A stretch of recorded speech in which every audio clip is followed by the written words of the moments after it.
el sexo que por muchas generaciones estuvo prohibido, ¿no? A la charla, al análisis, a cuestiones de debate y al poder mostrarse, ¿no? Y al poder sociabilizarlo. Hoy estamos casi en el otro extremo. Sí, es cierto, pero todavía hay muchos tabúes que implican hablar de sexo. Durante mucho tiempo, vos bien decís, fue castigada las prácticas sexuales, inclusive la actividad sexual. En la antigüedad ni que hablar, porque siempre todo lo relacionado con el sexo se vinculaba a la fecundidad. Es decir, todo servía si tenía un fin reproductivo. Todo aquello que se alejaba de la reproducción era castigado. El tema más importante era la masturbación. Y allí, perdón, digo, con una mirada donde en esos años o por esas décadas en la historia, no solo la historia argentina, hablamos de la historia en general y mundial, la Iglesia tenía un gran rol, poder. Y en eso era la imagen de lo que se debe y de lo que no. Sigue teniendo, perdón, porque en base a lo que decía él, que todavía hay muchos tabúes, creo que la Iglesia tiene mucho que ver en eso. Digo, hay educación católica todavía que sigue preservando y restringiendo un montón de contenidos y temas que no se hablan. Del matrimonio y tener hijos con la función sexual con fines reproductivos, como te decía.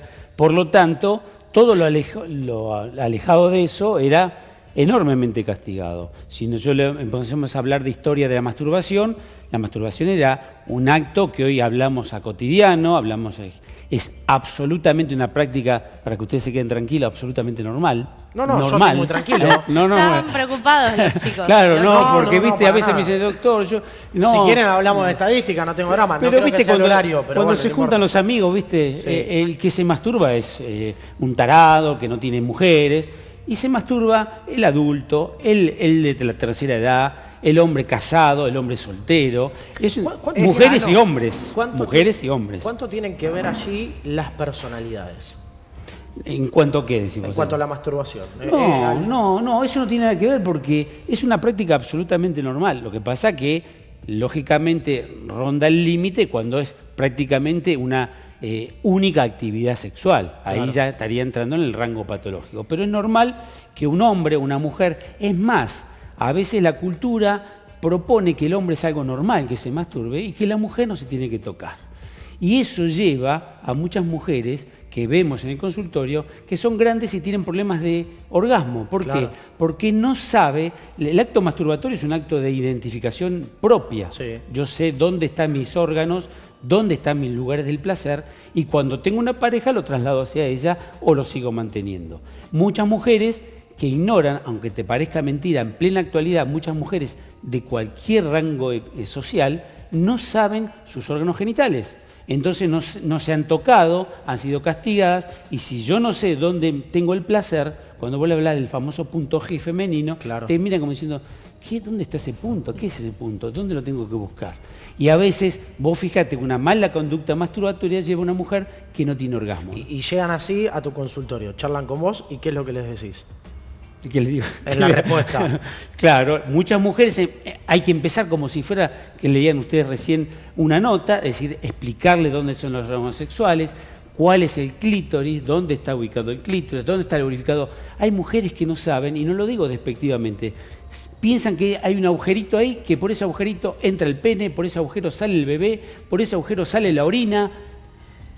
El diablo. Existe esa duda en varias generaciones, digo, porque lo he escuchado de amigas y de personas más grandes también. Pero por supuesto, de pensar que todo por el mismo lugar. Todo por el mismo lugar. Entonces, y como no me miro, porque me han enseñado que no lo tengo que mirar, y yo te explico una cosa, pero elemental. Para el hombre, el macho, tener un orgasmo es muy fácil. ¿Por qué? Porque el pene tiene la punta que se llama glande, que entre donde entre, produce estimulación y produce el orgasmo. En la mujer, el órgano sexual es el clítoris. Y el clítoris, si lo imaginamos, está muy arriba de la entrada vaginal. Por lo tanto, cuando un hombre hace el amor con una mujer o penetra la vagina, no está casi estimulando el clítoris. Por lo tanto, muchas mujeres, que es pregunta fundamental, doctor, yo tengo sexo, me penetran, pero no tengo orgasmo. Y vienen desesperadas, hablan con una amiga que dice, no, yo sí lo tengo. Entonces vienen más desesperadas. Las influencias son tremendas. Las influencias porque todas son influencias negativas. Yo puedo, yo tengo orgasmos de multicolor. Y en realidad, esa mujer, cuando hablamos, cuando informamos, no se preocupe que de cada 10 mujeres, 5 solamente alcanzan el orgasmo con la penetración. Entonces ahí empieza la mujer a entender que tiene que tomar actitudes o poses sexuales que le permitan llegar a estimular el clítoris, o si no, ¿por qué no? Hoy que está muy divulgado, un aparatito sexual que sea complemento de la relación. Y en la represión de la satisfacción, hoy sigue sucediendo eso, de muchos que se preocupan en satisfacer al otro y no a uno mismo. Sí, sobre todo el hombre. El hombre sigue en esa cultura machista de pensar que entre sus piernas tiene la espada He-Man, ¿viste? Que es la espada que le da... Claro, que le da el placer. Eso es, viste, cuando hablamos al principio de cultural. A mí me han enseñado, pero esto viene de las culturas griegas. Había un dios que se llama Priapus, que ahí viene la palabra priapismo, que es la erección del pene. El dios Priapus era un dios griego que se representaba con un falo enorme. Y las mujeres, antes de casarse, se sentaban arriba del falo durante la noche previa al casamiento para augurar fertilidad y una buena relación sexual. Eso te está marcando que el falo significa poder. Claro.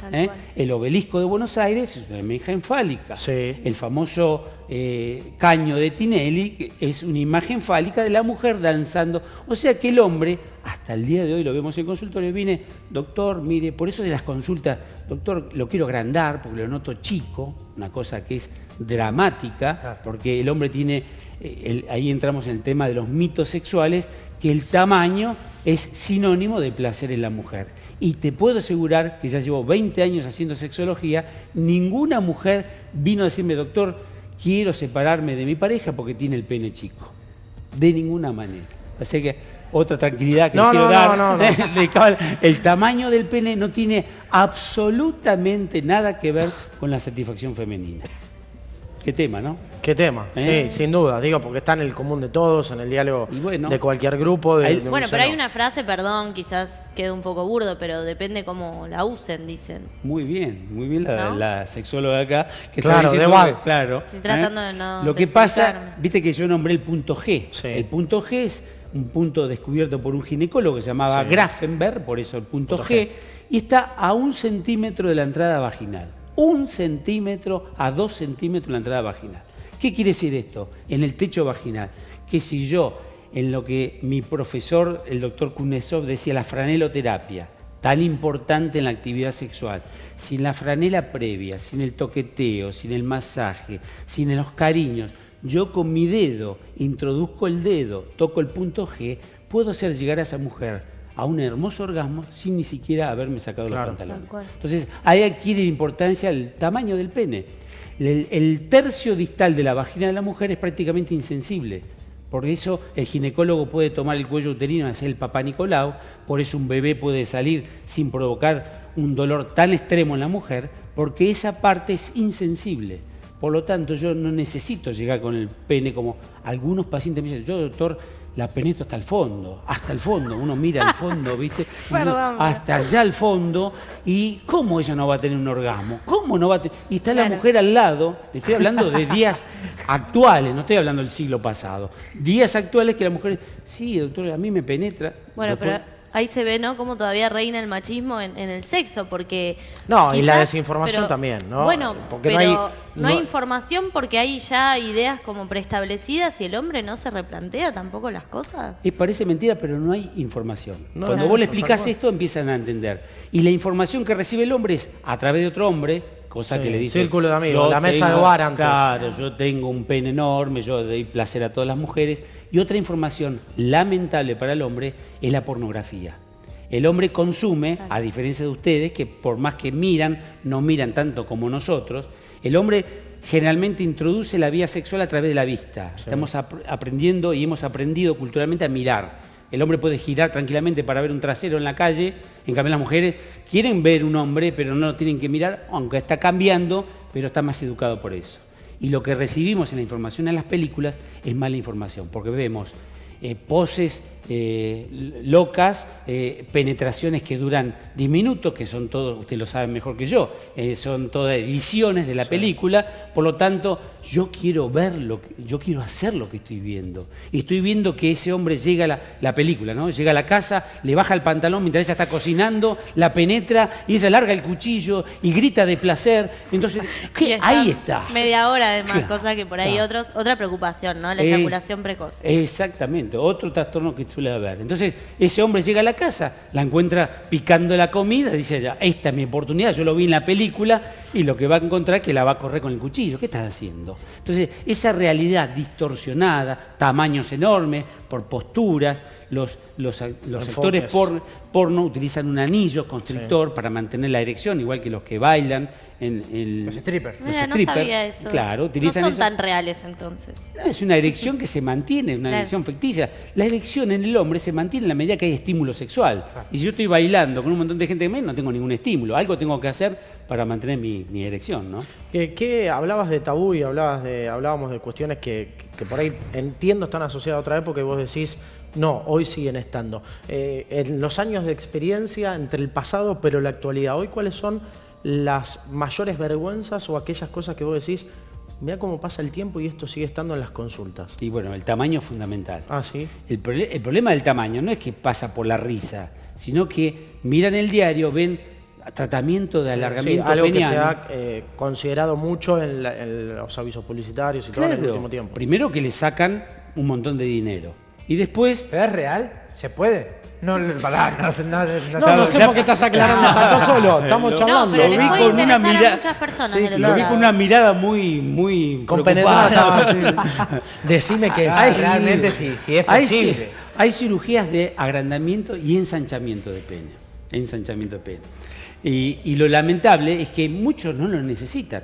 Entonces, voy a explicar brevemente qué es la parte biológica. El pene tiene un ligamento arriba, en la base, que hace que el pene, ustedes lo recuerdan, cuando está erecto, apunta hacia arriba. No sé de qué me estás hablando. Bueno, esa es una disposición anatómica, porque la vagina tiene una disposición hacia arriba que permite la penetración por la posición fisiológica del millonero, el hombre arriba, que tiene que ser absolutamente normal.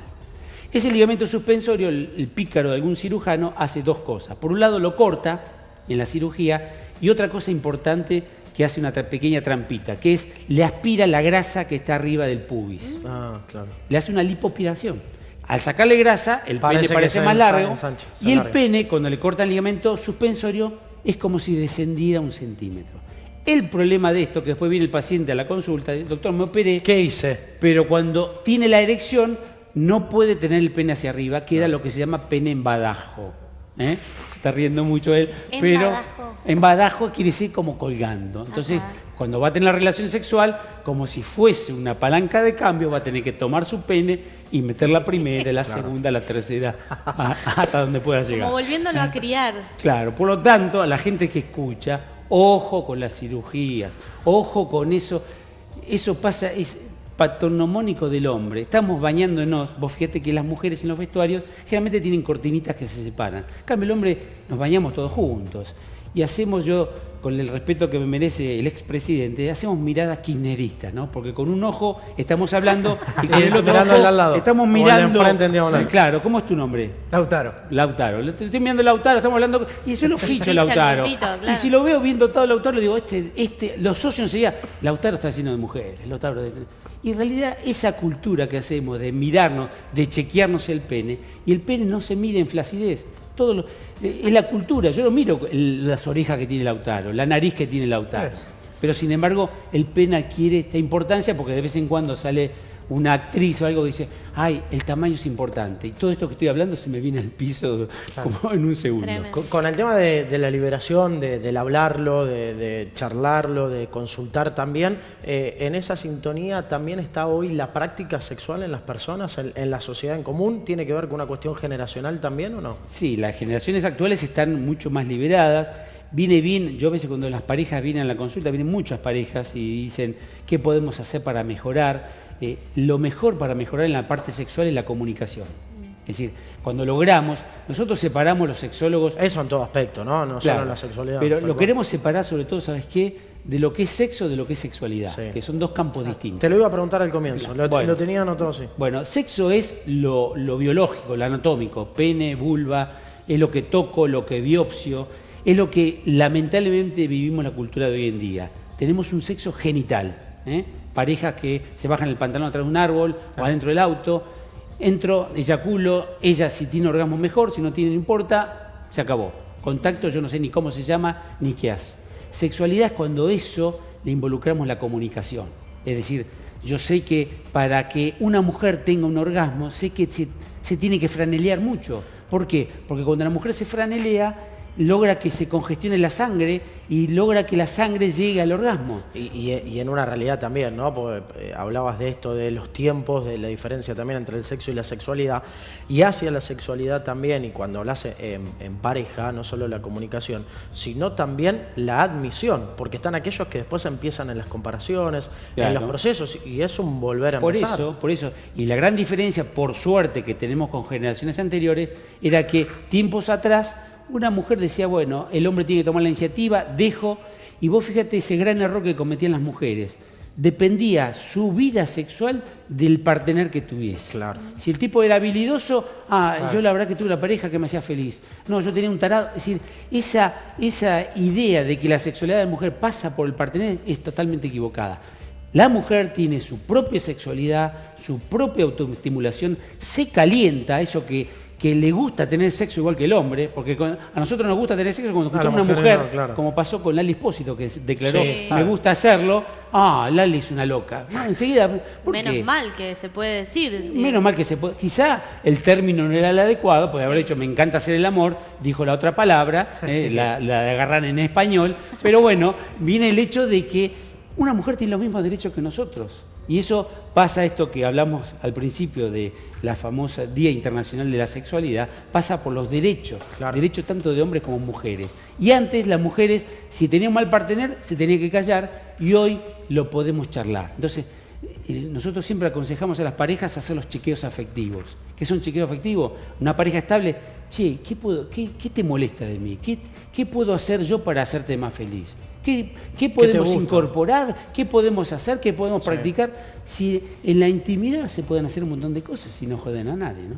Un factor que quizás ayuda a algunas parejas sea la incorporación de juguetes, ¿no? Muchos dicen. ¿En qué medida esto es efectivo? Digo, vos viendo tantos casos y tratando tantos casos, ¿y en qué medida no sirve para nada? Mirá, casualmente uno de los programas de sexo consentido fue hablar de juguetes sexuales.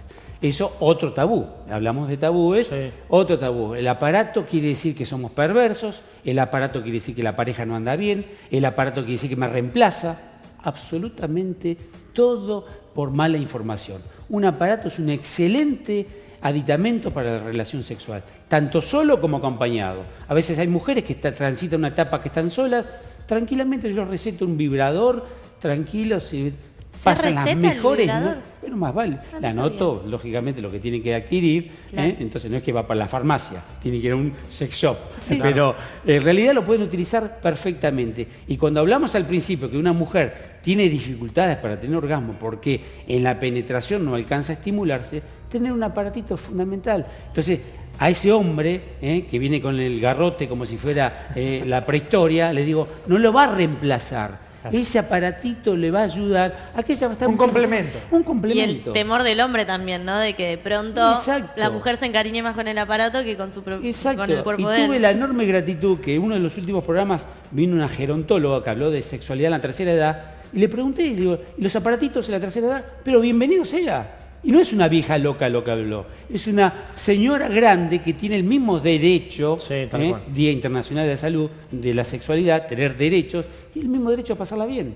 Nosotros estamos en la vida para tener placer, no para sufrir. Yo por suerte hago una especialidad que se dista mucho de lo que es como médico, que siempre uno trabaja en la enfermedad, sino trabajamos en el placer. Y hoy hablar de placer costó durante mucho tiempo, como hablamos al principio. Durante mucho tiempo se vinculaba la sexualidad solamente a la reproducción. Y en el año 1960, cuando se descubrió la pastilla anticonceptiva, permitió separar y decir, quiero tener sexo por placer. Y eso hoy todavía cuesta mucho. No quiero dejar escapar la charla y la oportunidad de detenernos en algo importante. A ver, no solo a la hora de hablar de sexo, sino de todo lo que vamos hablando. La educación y la información terminan siendo factores primarios y fundamentales, por lo menos, y después está el contexto y un montón de situaciones. Pero cuando hablamos de sexo también hay que saber ciertas cosas, al margen de todo lo que estuvimos charlando hasta ahora. La educación sexual es importante, pero también los cuidados son importantes. ¿Cómo estamos hoy como sociedad en educación sexual? Espantoso. Lamentablemente lo tengo que decir. Hay una ley de educación sexual, pero cuando van a dar una charla en secundario, lo único que hacen es llevar una zanahoria, un preservativo, bueno, se coloca así. Bueno, Han tenido una materia igual. En mi colegio había materia de... Exacto, bueno, pero igual el perfil... Hay dos factores.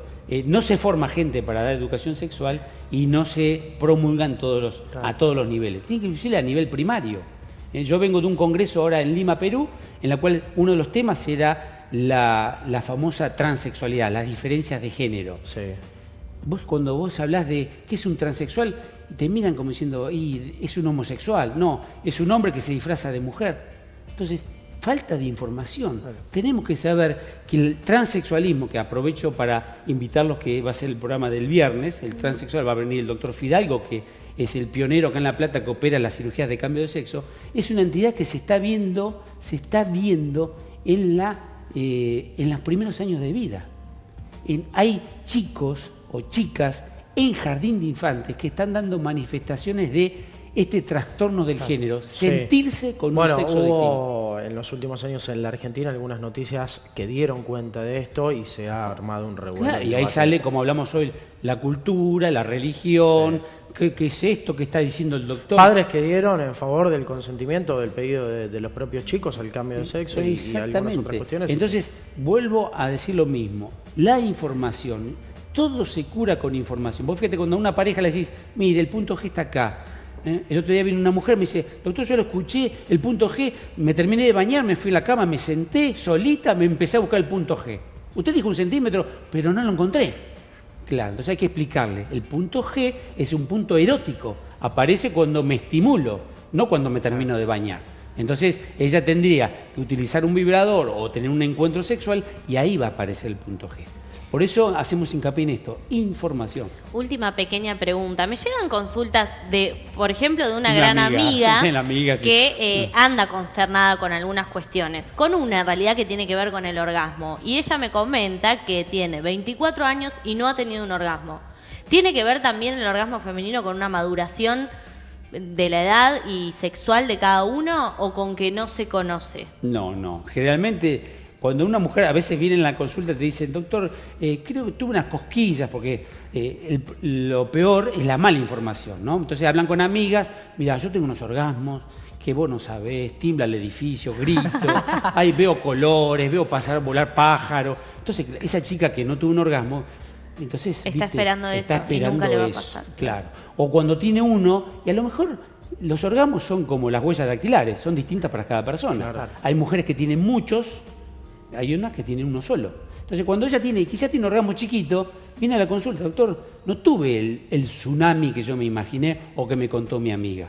Entonces, el problema de tu amiga sería el hecho de no tener orgasmo, que eso implica, cuando vienen y te preguntan cómo es un orgasmo, es porque no lo han tenido. Es muy difícil de explicar cómo es un orgasmo. Porque uno se da cuenta. Exacto. Claro. Es como yo te dijera, ¿cómo es un estornudo? Y es me quedo... Entonces, es muy difícil de explicar el que un orgasmo es un orgasmo, un estornudo es un estornudo, ¿no? Entonces, esto generalmente va de cultura. Tiene que madurar, tiene que saber sus órganos sexuales, y esto se cura enseguida, porque empezamos la primera etapa es el reconocimiento, cómo son mis órganos sexuales. Y a partir de ahí, con terapias de educación, empiezan a tener. ¿Y cuánto tiene que ver también las trabas que uno quizás emocional o psicológicamente se pone, ¿no? Y a veces nos ayuda, y hay que hacer la mea culpa el hombre. Porque, viste, va el hombre, no, yo estoy bien, mirá qué erección, dale, ¿qué te pasa? Entonces viene a la consulta primero el hombre, tengo una pareja, yo quiero que la vea, doctor, porque no tiene orgasmo. habrá que hacerle una ecografía, un No, examen de tiroides, me dice porque Pues escuchan es que la mucho tiroides, no sé qué tiene que ver con el orgasmo, pero la tiroides debe ser el problema. Y esa pobre mujer o esa pobre chica viene, doctor, y se siente menospreciada. Ya con una etiqueta. Claro, dice, ¿qué tengo que hacer? Entonces, ojo con los hombres, que a veces muchos problemas de las mujeres son por un mal abordaje masculino.